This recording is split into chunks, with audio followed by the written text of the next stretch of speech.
अबे ओए, गाड़ी से हट। मेरी गाड़ी गंदी करती। कहाँ कहाँ से आ जाते हैं ये लोग। सुमन तू सिमरन तू यहाँ कैसी है यार? मैं तो बढ़िया हूँ। तू बता तू कैसी है? वैसे तेरी हालत देख के लग नहीं रहा कि तू ठीक होगी। खैर ये सब छोड़, तू बता तू यहाँ क्या कर रही है? वो मैं यहाँ प्रॉपर्टी का काम। क्या प्रॉपर्टी? तू ब्रोकर का काम करती है? बेचारी कमीशन लेके अपना घर चलाती है। यार मुझे तो पता ही था कि तू जिंदगी में कुछ कर ही नहीं सकती।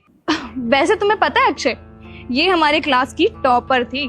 पहले भी चश्मुद्दीन थी और अब भी चश्मिश है।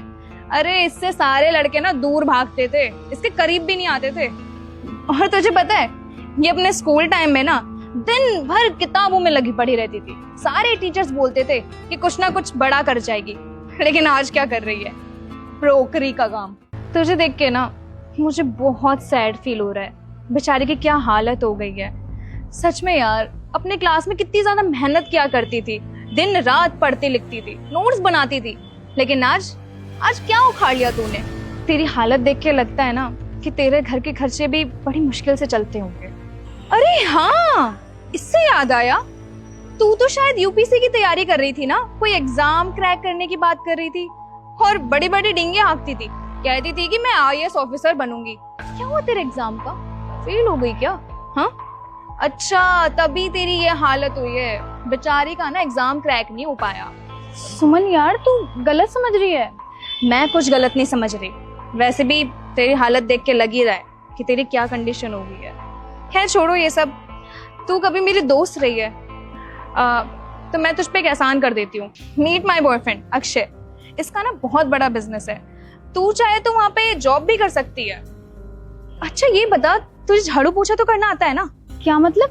अरे हमारे यहाँ पे तुम जैसी लड़कियों के लिए ना सिर्फ झाड़ू पोछे की नौकरी है, क्योंकि तू वही कर सकती है। शायद वही आता होगा, क्योंकि तू पढ़ाई लिखाई करके कुछ उखाड़ तो नहीं पाई।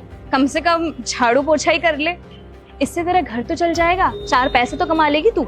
सुमन तू आज भी नहीं बदली ना, पहले भी ऐसी थी और आज भी ऐसी है। और हाँ, मुझे किसी जॉब की जरूरत नहीं है। मैं इतनी काबिल हूँ कि खुद कमा सकती हूँ और अपना गुजारा खुद कर सकती हूँ। और ना ही मेरी ये आदत है कि किसी और के दम पे मैं उछलूं, जैसे तुम उछल रही हो। ओए क्या बकवास कर रही तू? शांत हो जा। वैसे भी कम से कम मेरी इतनी तो औकात है कि मैं एक अमीर बॉयफ्रेंड को डेट कर सकूं।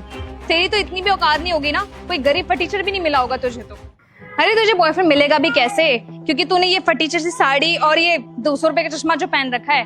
पता है तेरा मेरा स्टैंडर्ड ना शुरू से मैच नहीं करता था, क्योंकि मेरा स्टैंडर्ड कहाँ और तेरा कहाँ, यू नो, समझ रही होगी तू मेरी बात। देख, मुझे सफाई देने की जरूरत नहीं है कि मैं क्या हूँ और क्या नहीं। जय हिंद मैम, आप यहाँ पर खड़ी हैं? चलिए मैम, सीएम सर के साथ आपकी मीटिंग है। वेट अ मिनट, ये आप इसे मैम क्यों बोल रहे हो? और इसकी मीटिंग सीएम सर के साथ? इम्पॉसिबल। क्या बकवास कर रही हैं आप? आप जानते भी हैं कि मैम कौन है? कौन है ये? कहीं की प्राइम मिनिस्टर है क्या? ये हमारे शहर की आईएएस ऑफिसर है, मिस सिमरन राजपूत। व्हाट? ये आईएएस ऑफिसर? मैम ये लोग आपसे बदतमीजी तो नहीं कर रहे? नहीं, ये सब करने की जरूरत नहीं है। और वैसे भी ये मेरी स्कूल फ्रेंड है, इसका बिहेव शुरुआत से ऐसा ही रहा है।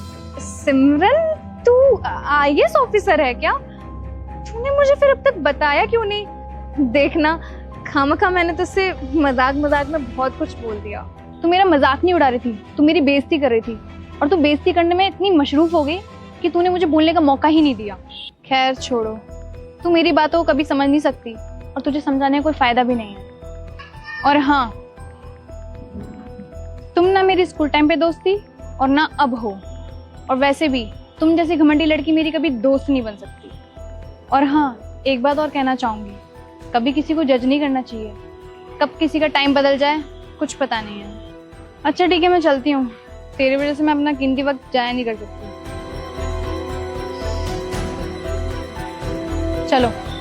चलिए मैम।